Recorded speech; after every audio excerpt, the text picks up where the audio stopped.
Hey, what's up, guys? Welcome back to Russell's Movie Reviews, and welcome to the new setup that I'm gonna have for maybe if I don't know how long, but basically until I get a new camera and a new tripod, I'm gonna have a new setup, which you guys will be seeing a picture of if you follow me at Instagram and Facebook. That will be down in the description below, which I've been meaning to do for all these previous episodes, but you know, there's a lot I need to talk about in the individual movies. I keep on forgetting to, um, talking about my social media, but they are in the descriptions, the names at least, and so with this one. So follow me at Instagram and Facebook. Instagram is at Russell Myers 4789, and on Facebook it's at Russell Myers with a space and two capitals. And you'll be getting on there. You'll be getting exclusives on when new videos are coming out, and just general updates about the sets and how my life's been going basically. Um, but yeah, guys, I just wanted to put that at the beginning. Wanted to put this at the beginning of the video so that um, you guys can get the latest scoops on the new videos that have been coming out. So yeah, guys, uh, enjoy the video. Hello, what's up, guys? Welcome back to Russell's Movie Reviews, the show where I review stuff that's mostly pretty good and really awesome.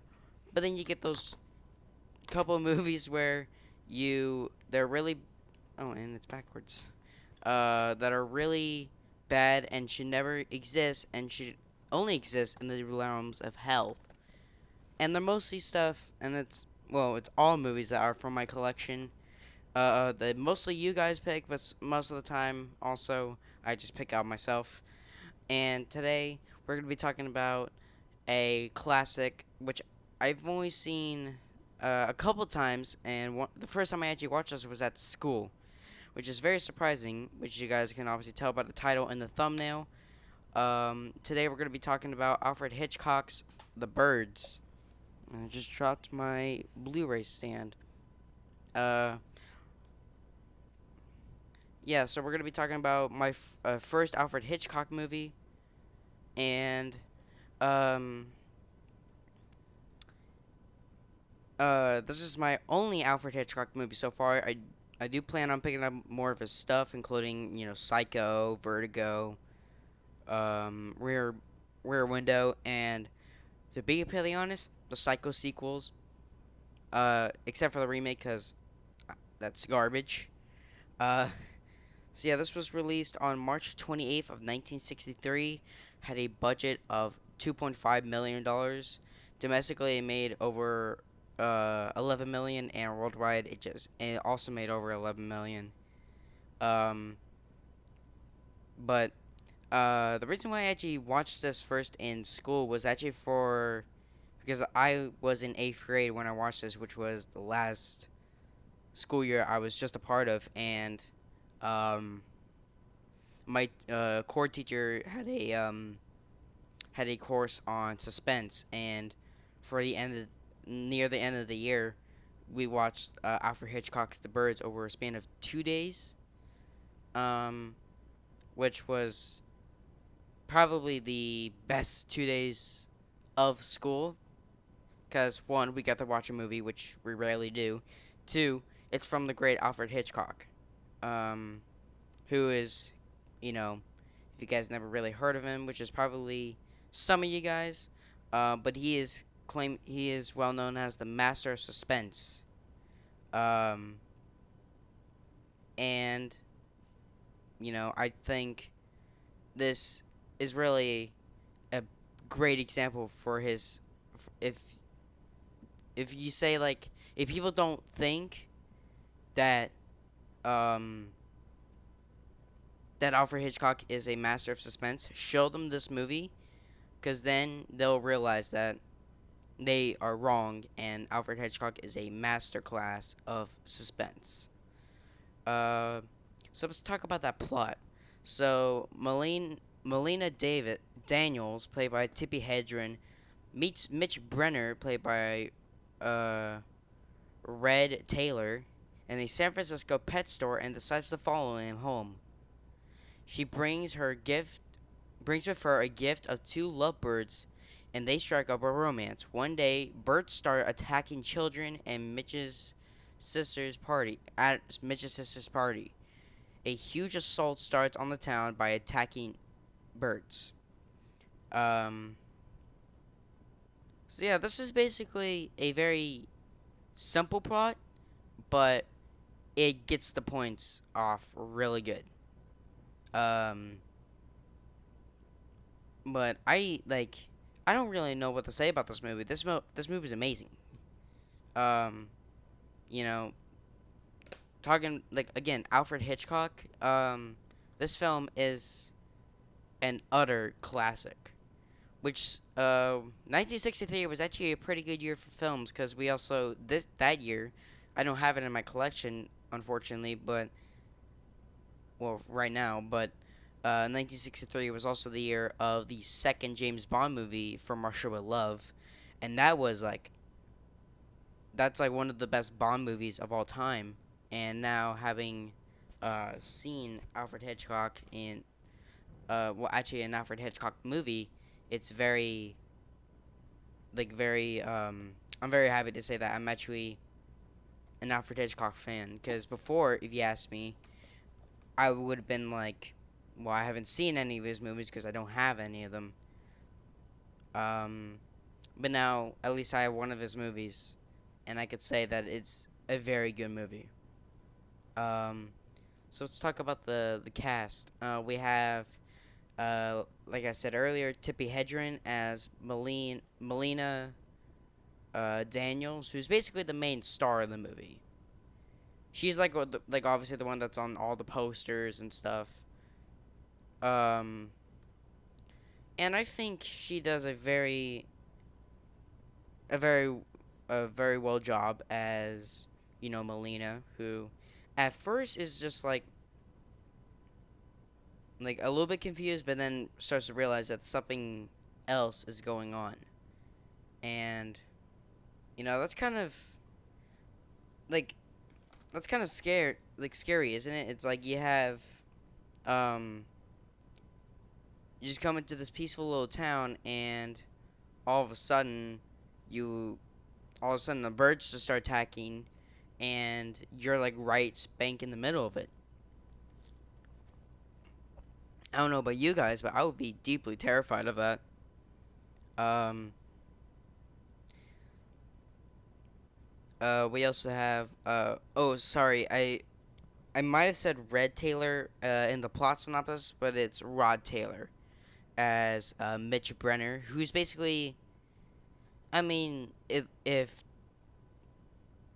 Melina is like the star of the movie, he's like the action star in the movie. Like he's like the kind of like the one that's doing kind of all the heroic stuff of the movie, and um, it's just it basically seems like that. We have Jessica Taney as Linda Brenner, who I believe. Oh no, it's the next one. Um, uh, Jessica is basically the mother of Rod, and to be completely honest, she's a bit of a bitch sometimes, but in the end, um she's very very good in the movie. There like I said, there's fairly like a couple scenes where she could be a bit annoying. Uh, but most of the time she's just like kind of like the kind of strict mother figure. Um, it's not like a psycho thing where it's just like the mother's dead, but it's causing her child to have psychic, or not, well, not psychic connections, but a mental breakdown basically. Um, we have Suzanne Pleshite. Preshite. I'm sorry if I butchered that last name, which I probably most likely did. She plays Anna Hayworth. Hayworth. She's basically the neighbor to the school. that um the daughter goes to, and unfortunately she, I guess spoilers, so spoilers, she is unfortunately killed off in the movie when they go past, when Rod and Melina go to the school. They see the all the birds the on like the playground equipment, and then they start walking by, and then they notice um Annie's corpse, who was picked to death and just laying on her front porch with a whole bunch of blood marks on her. It's very kind of sad because you're like, oh, that sucks. Like, I kind of wish she survived, but you know, gotta have your casualties. We have, surprisingly, I'm surprised that I actually found this out, but we have Veronica Cartwright as Kathy Brenner, who is basically the youngest one between Jessica, Rod, and obviously Kathy. She is the youngest one. Now, if you guys are horror fans, may know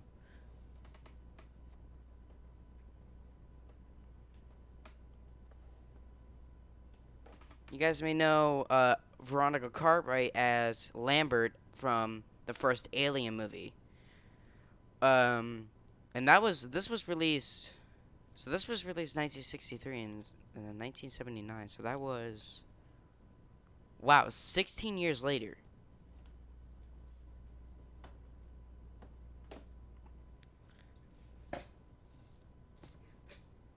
That shows you that some actors and actresses can pull off very good performances even when they're very young. Uh,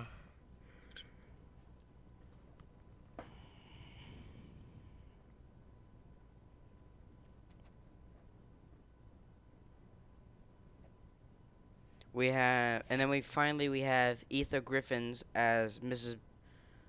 Bundy. I think that's how you say it. Who is basically when all the adults are trapped in the diner, and she is basically the one that goes kind of not psycho, but kind of goes crazy, and starts like going towards Melina and says like you're the one who did this, you're the one that brought all the birds here, and then my favorite moment was like she keeps on like saying like not like saying the same thing, but she's basically saying that like you brought them here, this is your fault, and then Melina isn't taking anything and just slaps her in the face like shut your face, and I'm like yeah, like shut her down. And I'm just gonna say right now that's my favorite scene number one, is that just face slap, or it's just like shut up. So I'm like yeah. um we have I guess second favorite scene. Oh god, sorry about the yawning. Second favorite scene is um probably gonna be the attack on the local area around the diner. I don't know what you would actually call that scene, but it's basically the scene where the some of the adults the are in the diner. Someone goes out to fill up their car, and then you just see this bird just come down, like basically whack him on the back of the head, and he falls over, spilling petrol all over the ground. And then just a whole bunch of chaos just starts happening. Um, and that's my second favorite scene because it's just like, oh my god, what is happening? Brilliantly directed by Alfred Hitchcock. Um, and then my third favorite scene is going to be when Melina goes to the school to get, I believe. So like the school teacher and then the class of kids which has Kathy in it, to like at least down to the diner so that they can have food and water so that they can at least survive from the bird attack. And it's so freaking suspenseful where because they are Melina has already seen them go on to the playground equipment, so they're like all just sitting there. So they so she informs the teacher saying, "Hey, they're on the playground equipment. They're going to kill us. So we need to get out of here now." And she's like, "All right, all right." Um well, like she doesn't say it out loud, but she basically tells her like, "Yeah, there's the birds are out and they're like waiting for us." And then so the teacher goes, "Okay, we're going to practice our fire drill escape, right?" And then they all go out and they just book it. And they just started like running like full speed, and um then the birds start coming on to attack. And for 1963 standards, it's pretty obvious when it cuts from like all the kids running with like obviously fake birds chasing after them to the close-up shots of the kids like kind of getting like not like attacked, but like getting like the birds trying to swoop in and like trying to attack them because it's obvious that it's like reprojection. I'm not saying it's bad, because in like the 80s when they try to do blue screen, that looks, I think in my personal opinion, worse because the colors are way off, and it's like, yeah, how did you just let that go by? Especially if you look at stuff like Superman 3 or 4. Uh, Not so much 3, but especially like there's a couple shots in 3, like especially around, I would say, the Grand Canyon chase in that movie, and then basically all the flying shots in Superman 4, where you could tell that it was literally just um like it was done on a blue screen. And um yeah, it's pretty obvious, but not as bad, I would say, as those scenes I've talked about with the blue screen. But it's pretty obvious that it's a rear projection. But that's why I love older movies, because like you can look at it and appreciate it, even though it's pretty noticeable. You can still look at it, maybe laugh, like not like saying like, "Oh, that sucks." Like, "Oh, okay, maybe I can do that if they were able to do that back in 1963." Um, and it's just like basically for me, it basically looks better than most movies now, because 90% of movies that they try to do fight scene, like they try to set stuff on alien planets, they don't really do sets anymore. They just put them in front of a green screen and boom, fix it in post. Um, but no, like I think the real talent is like doing it, like doing reproduction and doing model, like building a set. And I think that's the real talent that older movies have compared to newer movies. Because compare here, I actually got a good example. Compare um like Star Trek 2 to Star Trek Into Darkness. Which one looks better? Yeah, Star Trek Into Darkness looks newer. It has a lot more reflections, it has the textures and stuff. But Star Trek 2 looks more impressive because it has physical models, and it's in camera, so like it looks a lot better compared to Star Trek Into Darkness, where it literally just looks like someone literally just did it on a computer. um which is like what they did with like with this movie. Like they had like obviously not real birds attacking people, but they have real birds like flying around. And then like when they come down to like hit people, it would be like maybe um like fake ones, and like you could see like when they got cut, like they like just had like a little streak of blood or something. Now CG the whole thing, And I just really think that that's really unfortunate for, you know, filmmakers now, that they have to kind of be restricted to that. When you have, people doing like like practical effects, and I like that's why I appreciate, you know James Rolfe, who's the angry video gamer, when he did the movie. uh yeah, he did use CGI, he did use digital effects, but he used them when they were necessary. Most of the time it was practical effects, and yeah, you could tell it's there, but that's the charm of it. Seeing like a starship crashing down on a planet or something, it's more effective when it's in camera, because then you could tell that real people are there, compared to using CG, and you could tell it's been on a computer. Um, but enough me ranting about visual effects and how older movies are basically way better than newer movies. Let's get on to the fun facts. Which I have three, which um they all kind of coincide with each other. Um, so fun fact number one is, did you know that the scene where Melina gets attacked in the attic, she was shot uh, over a week period? So yeah, the scene where Melina goes up to the attic and sees all the birds there, and she starts getting attacked by them. That took a course over 7 days, and reportedly she was actually hurt in these scenes, which are my next two fun facts.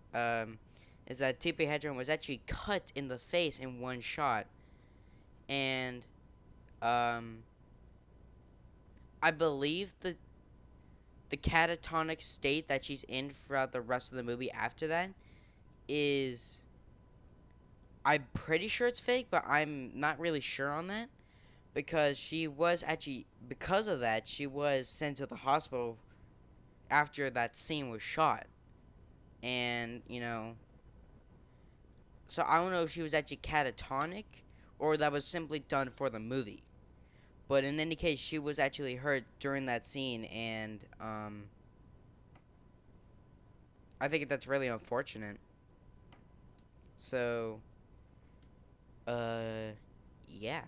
So, the music was done by Andrew David Perkins.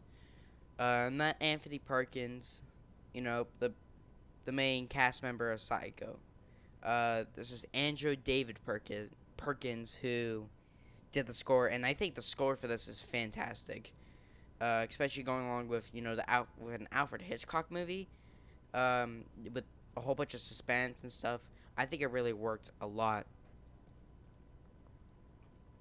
to kind of um, get those suspense moments. You know, getting to you. It's like, oh, like what's about to happen? I'm not sure. Oh my God, is this gonna be the big moment? And then it does, and it's like very well done. Um, so if I haven't made it clear over this video, I love The Birds. It's probably one of my favorite. What's my favorite Alfred Hitchcock movie, because it's the only one I've seen. But it's certainly not a bad movie. I don't think I think the worst that an Alfred Hitchcock movie can be is okay. There's no Alfred Hitchcock movie that's straight up bad, at least to my knowledge. Um, with The Birds, Rear Window, Vertigo, and Psycho, they're all like masterpieces of suspense, and I think that's really a credibility to Alfred Hitchcock, who was able to do all of this. And um, I will give a strong credibility to Alfred Hitchcock, who is no longer with us. In fact, he's actually been dead for a good amount of time. He did die like around 1980, which was actually not 81, because it would have been, well, actually it was either 1980 or 1981 when he died, because I know it was like 2 or 3 years after his death, because when Psycho 2 was released. And there was obviously kind of a bit of backlash about that, but I'll be talking about more about that when I get to the Psycho series. And obviously I need to get all of those, but I have none so far, so I'll get to that when I get all the movies. Will I be talking about the remake?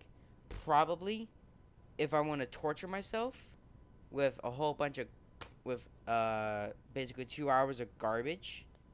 But I guess we'll find out when I get to that. But really quickly talking about this Blu-ray release. This Blu-ray release is fantastic. It has a ton of special features, including the original ending, which I haven't seen yet. Um, Deleted scene, T.P. Hedgen's screen test, and um, a storyboard sequence. Um, will I be picking up the 4K collection? Probably. I'm not sure because I do want to pick up Psycho separately because there is supposed to be a new steelbook coming out on 4K. Um, in terms of all of the other movies that are being released in the collection getting separate releases, I'm not sure. That hasn't been announced yet. The only that's been announced that's getting a separate release is Psycho. Besides in the collection, which includes Psycho, The Birds, Vertigo, and Rear Window, all in one neat little package. Um, but I will be picking up Psycho on 4K when that comes out, along with the Back to the Future trilogy when that comes out, which is around October 20th, um, which is actually my mom's sister's baby first birth. Well, it's her birthday on that day, and so yeah. So, anyways, I recommend this movie to anyone who's trying to get into Alfred Hitchcock and suspense films. This is the perfect film for anyone to watch, and I'm gonna give this film an 8 out of 10. A superb Alfred Hitchcock movie, and I think everyone should watch it. Now, stay tuned for tomorrow, where I'm gonna be reviewing the animated I said almost a Disney. The animated live-action movie Hybrid that was made by Touchstone Pictures in 1988. Yes, we're going to be talking about the classic Who Framed Roger Rabbit. And then after that, we're going to be getting on to the new marathon, which is one I've been wanting to do for a long time. I just need to get good. I just need to kind of get used to getting to, like, get reviewing movies. But, starting on Monday through Friday, I'm going to be doing all 5 Rambo movies. Yes, I'm going to be doing the Rambo franchise on Monday through Friday next week. Of course, starting off with the fantastic First Blood. But first off, we're going to get through Who Framed Roger Rabbit first. So stay tuned for tomorrow, guys, where I'm going to be reviewing Who Framed Roger Rabbit.